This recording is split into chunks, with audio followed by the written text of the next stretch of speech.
साथियों नमस्कार। पराग सिंघल आगरा से।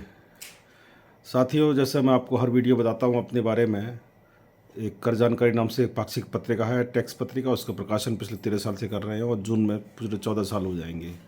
इसके अलावा हमारी एक संस्था है, association of tax payer and professional, जिसका शॉर्ट नेम है नेशनल फोरम। इस नेशनल फोरम के बैनर पे हम लोग, हमारी टीम बनी हुई है। राजस्थान, उत्तर प्रदेश, मध्य प्रदेश, बिहार, उत्तराखंड, अन्य राज्यों में टीम बनी हुई है। एक महाराष्ट्र भी है उसमें अंदर, और दिल्ली भी स्टेट हम पे जुड़ गई है। वो हम लोग जो है एक ग्रुप डिस्कशन करके, जो जीएसटी के अंदर ऐसे इश्यूज़ हैं जिनमें टैक्स पेयर्स के साथ में टैक्स प्रोफेशनल्स को भी बहुत दिक्कत आती है, उन पे हम अपने बैनर के माध्यम से, जो नेशनल फोरम के बैनर के माध्यम से, हम जीएसटी काउंसिल और केंद्रीय वित्त मंत्रालय, राज्यों के माननीय मुख्यमंत्रियों को, इनको हम पत्राचार करते रहते हैं। और हम 2021 में, 2022 में हम विभिन्न पदाधिकारियों से और माननीय मंत्री से मिल चुके हैं। और अभी हमने रिसेंटली, हमारे पे एक बहुत बड़ी समस्या आ रही थी, हम पे क्या, आप लोगों को बहुत समस्या आ रही थी जीएसटीआर 4 पे, जो कंपोजिशन डीलर्स के लिए जीएसटीआर 4 की जो व्यवस्था करी थी। पहले जीएसटीआर 4 क्वार्टरली रिटर्न था, लेकिन उसको फिर ईयरली बना दिया 2019-20 से। उसको लेके बहुत दिक्कत थी कि लोगों ने दाखिल नहीं कर पाए कि हमारे टर्नओवर नहीं है, या ऑप्शन दे दिया है। और वो पहले 9A था जो ईयरली फॉर्म, एनुअल रिटर्न, उसके अंदर ऑप्शन दे दिया था, भरा नहीं गया था। लेकिन गवर्नमेंट ने फिर उसको जीएसटी 4 को फाइनेंस एनुअल रिटर्न कर दिया, और उसको लोगों ने दाखिल नहीं किया। तो उसके चक्कर में लेट फीस जो 10,000 रुपये थी, वो बहुत ज़्यादा पेंडेंसी बढ़ गई। तो टैक्स पेयर्स और टैक्स प्रोफेशनल्स को, टैक्स पेयर्स इस लेट फीस को जमा करने को राज़ी नहीं था, या कैपेसिटी नहीं थी उसकी, तो टैक्स प्रोफेशनल भी दाखिल नहीं कर पा रहा था। और उसके कारण आगे के कार्य सारे काम रुकते जा रहे थे। और पोर्टल पे गवर्नमेंट दिखती थी कि रिटर्न दाखिल नहीं हो पा रहे। जैसे फर्म बंद हो जाती है तो जीएसटी अपना total compilation of the accounts जो है वो जीएसटी 10 के थ्रू हम सबमिट करना होता था कि भाई कितनी आपने स्टॉक बचाया, या स्टॉक नील हो गया है, सेल कितना रहा, टोटल करना था। तो ये बहुत ही ज़्यादा दिक्कत पिछले 4-5 साल में पैदा हो गई थी।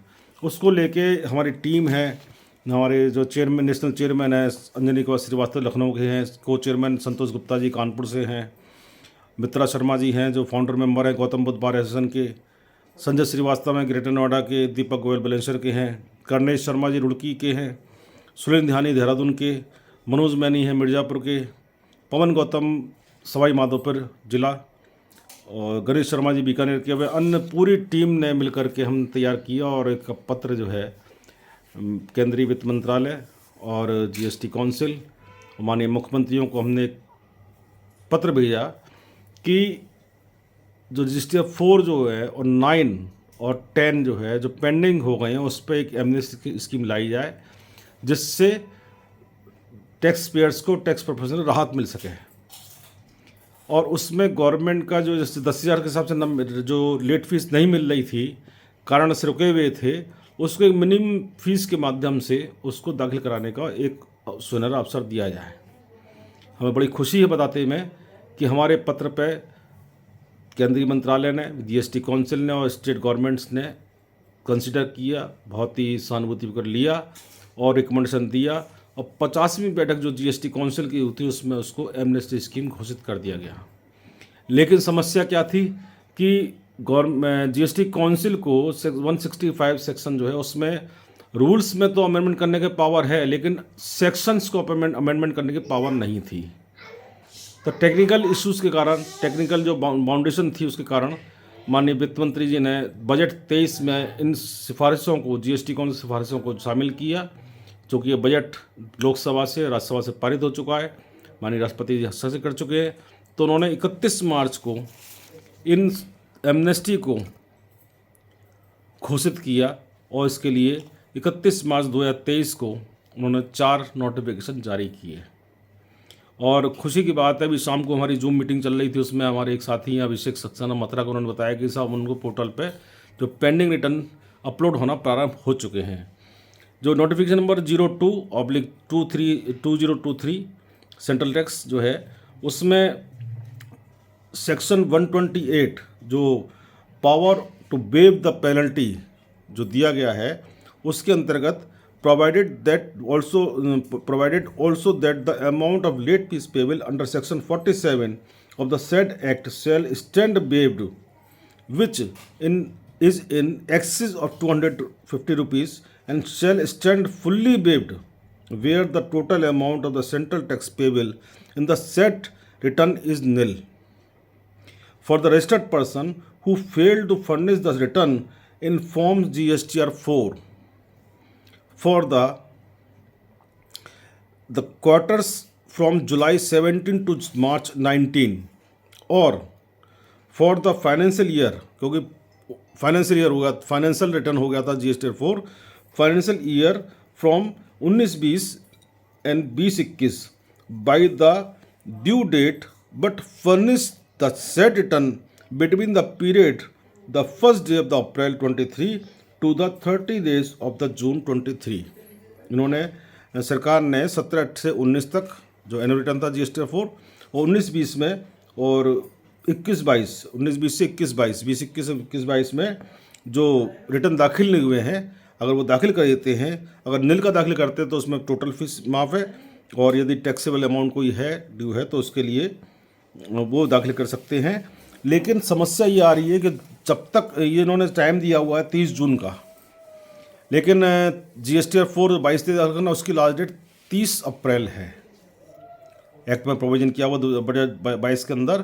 तो समस्या ये आएगी क्योंकि इसमें क्लियर नहीं है कि 22-23 की लास्ट डेट 30 अप्रैल है, तो जब पुराने पेंडेंसी जब तक दाखिल नहीं हो जाएगी रिटर्न्स की GST 4 की, तब तक 22-23 का रिटर्न दाखिल नहीं हो पाएगा। तो मेरा ये क्रिटिसाइज़ नहीं है, बल्कि सरकार का ध्यान आकर्षित करना चाहता हूँ कि 22-23 का यदि 30 अप्रैल लास्ट डेट रखी गई है तो उसको भी 30 जून तक कर दिया जाना चाहिए। साथ ही दूसरा सर्कुलर नोटिफिकेशन है 03/2023 सेंटर टैक्स, 31 मार्च का ही है। इसमें इन्होंने सेक्शन 148 जो GST का है, इसमें special procedure for the certain process का पावर दिया हुआ है। उसमें ए में लिखा है रजिस्टर्ड पर्सन में apply the revocation of the cancellation of such registration up to the 30th day of the June 23। B में है the application for the revocation shall be filed only after furnishing the return due up to the effective date of the cancellation of registration and after payment of any due as tax in term of such return along with any amount payable towards the interest, penalty and the late fees in respect of such returns. C है no further extension of the time period for the filing application for revocation of the cancellation of registration shall be available in such case। तो इसमें revocation की हमारी demand वैसे दूसरी थी, लेकिन अभी इन्होंने जो डिमांड 03 में जो दिया है हमारे, ये था कि मान लो रिवोकेशन का टाइम पीरियड निकल जाता है और नहीं ध्यान रहता है या टैक्स पर अवेयर नहीं है इस मामले में कि ईमेल पे नोटिस आ रहा है और वो कर रहा है, तो ऑटो पॉपुलेटेड रिवोकेशन की हमने मांग की हुई है। तो वो अगर ऑटो पॉपुलेटेड रिवोकेशन की सुविधा पोर्टल मिल जाती है तो ये जो विभाग और टैक्स पर जो विवाद जो पैदा हो रहे हैं, और विवाद के चक्कर में बट नेचुरली सरकार का ही पैसा खर्च होता है जब बात कोई केस चलता है, हियरिंग होती है, तो इसके लिए फ़िलहाल सुविधा दी है, तो ये भी काफ़ी अच्छा एक सहायक होगा। तीसरा नोटिफिकेशन है 07/2023, इसमें सेक्शन 47 का दिया लेवी ऑफ लेट फीस और 44 में एनुअल रिटर्न्स का। तो इसमें जो दिया हुआ है, जिसमें लेट फीस जो पहले थी 10,000 रुपये का, उसमें इन्होंने लिखा है registered person having aggregate turnover of up to 5 crore rupees in the relevant financial year. C में है तो 25 रुपीज़ पर डे जो रिलीफ दिया है, कहाँ इतना भारी अमाउंट था, लेकिन इसमें 25 rupees per day subject to a maximum of an amount calculated at 0.20% of the turnover in the state और यूनियन टेरिटरी। कितना बड़ा रिलीफ सरकार ने दिया है, और हमको बड़ी खुशी है कि सरकार हमारे पत्रों पर गौर करती है और गंभीरता लेती है।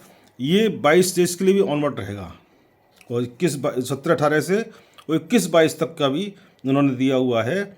Registered person having an aggregate turnover more than 5 crore rupees and up to 20 crore, 5 crore से 20 crore rupees in the relevant financial year. और कॉलम 3 में दिया हुआ है 50 rupees per day subject to a maximum an amount calculated at 0.02% of the turnover in the state और union territory. कहाँ इतना लंबा चौड़ा अमाउंट था लीड फीस का, इन्होंने बहुत दिया है। 5 करोड़ से 20 करोड़ तक के लिए 50 रुपीज़ है और 5 करोड़ तक के टर्नओवर के 25 रुपये है। ये बहुत ही सरकार का सराहनीय प्रशंसनीय निर्णय है, हमें स्वागत करना चाहिए। और एक चौथा है नोटिफिकेशन नंबर 08/2023 सेंट्रल टैक्स। इसमें सेक्शन 128 जो special procedure for the certain process है पावर दी हुई है, उसके अंदर इन्होंने दिया है नोटिफिकेशन में, in the exercise of the power conferred by the section 128 of the CGST act, the central government on the recommendation of the council hereby waived the amount of late fees referred to in section 47 of the act, which is in excess of 500 rupees for registered person who failed to furnish the final return of GSTR 10 by the due date, but furnish the said return between the period from 1st day of the April 23 to 30th June of the June 23। Time बाउंडेशन बहुत ज़रूरी है, हम इसका स्वागत करते हैं। लेकिन GSTR 4 मैं समझता हूँ कि 95% दाखिल होंगे। आप इन 3 महीनों में अप्रैल मई जून के अंदर जितने पेंडेंसी है वो आप क्लियर करें और अपने टैक्स पेयर को, जो क्लाइंट है आपका, उसको रिलीफ दें। साथियों, हमारा संस्था जैसे बताया आपको, इस तरह के बहुत सारे इशू हम लोग उठाते रहते हैं। यदि आप भी ऐसा कोई इशू आपके परेशान कर रहा है जो जेन्युइनली हो, तो आप हमें 9410664214 पे लिख के भेजें, व्हाट्सएप पे है, और हम उसमें प्रयास करेंगे कि सुधारीकरण की प्रक्रिया निरंतर जारी रहे और हम आपके सरकारी माध्यम एक बन सके और आपकी आवाज़ हम काउंसिल तक पहुंचा सके। साथियों, एंड में कह रहा हूं कि आपको वीडियो मेरी अच्छी लगेगी, जैसे आप लोग अच्छे पसंद करते हैं, मेरे पे कमेंट्स भी आते हैं, फ़ोन भी आते हैं, तो लाइक करें, शेयर करें, और जिन्होंने सब्सक्राइब नहीं किया अभी तक, सब्सक्राइब कंजूसी करते हैं, तो सब्सक्राइब भी ज़रूर करें। साथियों नमस्कार, अगले बिंदु के साथ फिर मैं आऊँगा, तब तक के लिए जय भारत, जय हिंद।